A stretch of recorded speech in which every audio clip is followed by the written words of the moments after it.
Hello everyone, this is Spliced, and today is a good day. Today is a good day because I just opened up my Warzone Rec bundle, and I received the Banshee Requisition certification, which is what I've been looking for since day one. Finally I have it, so I'll be uploading some Banshee footage later on. But today is not about that. Today I wanted to show you some Scorpion footage. I've noticed that a lot of people who drive Scorpions do not really know what to do in these maps, and it's kind of hard to blame them because these maps are not really suited for these kinds of big vehicles.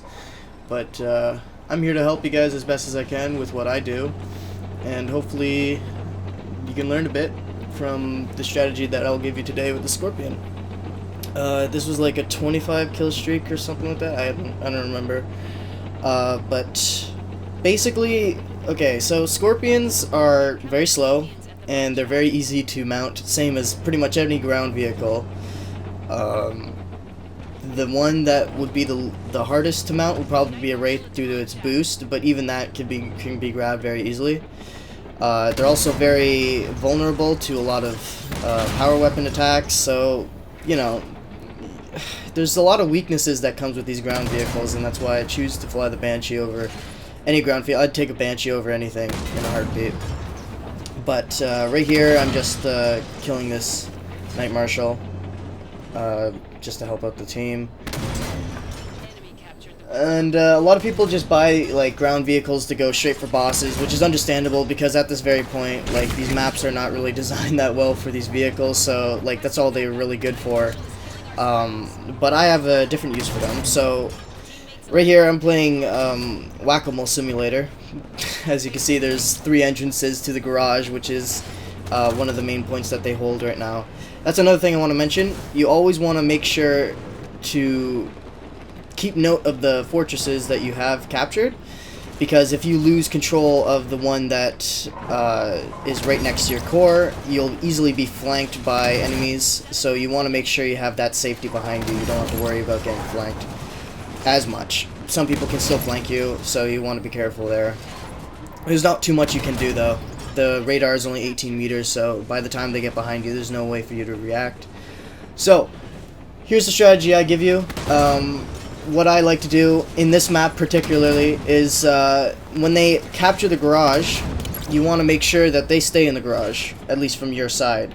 I don't go for bosses too much in this video. I do go for bosses in with ground vehicles, just not all the time. I do prefer to kill enemies, because as long as they're on like the 10-second respawn timer, it gives time for my teammates to go for the bosses instead of me. Also, with this slow driving vehicle, it takes a while for me to get to the boss location, so I can't really do much in that sense. So keep aware of your surroundings as well. There are also, so you can see there are 2 entrances. There's the main entrance right ahead of me, and there's the one on the side, the tunnel entrance. And you'll see throughout this video, some people try to get behind me, but as long as you're aware that that is an entrance that enemies can come through, which they will, then you will be prepared to stop them as soon as they do. And that tank that you just saw drive ahead, you will not see him again because he dies immediately, as you know, as a lot of people do, because like, again, I can't really blame them because there's not really much you can do in these hunks of metal. And here's a mistake I made. I started focusing on this guy on the roof, which I shouldn't have. Since he only had a battle rifle, he probably wouldn't be able to do much to me. I should have just ignored him. But keeping my turret up like that was making me vulnerable to attacks from the 3 entrances in the garage. Anyone could have come through with a Spartan laser, incineration cannon, sniper rifle, anything like that, while I kept my turret up like that. So I was making myself vulnerable. That was a mistake on my part. I do eventually get him though, with a quick attack. So that's pretty much what I do. I like to hold back and use the weight of my gun to do all the work. I treat it like a sniper essentially to support my teammates.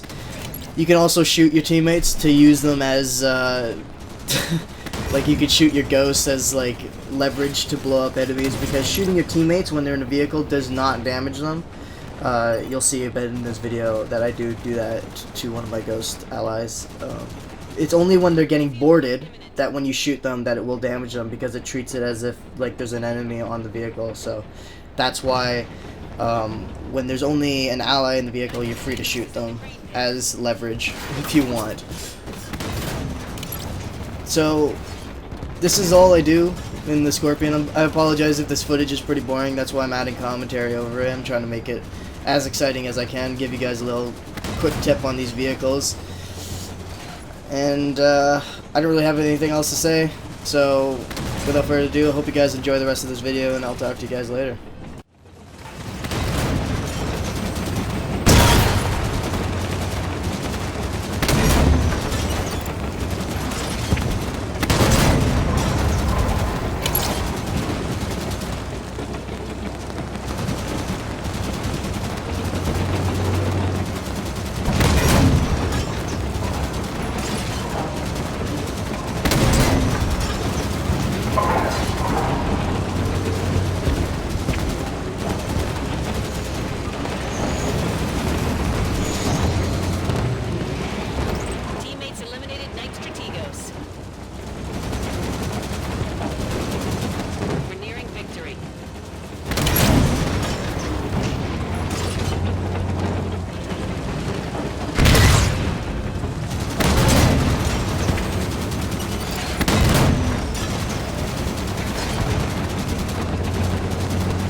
dignitary. Incoming from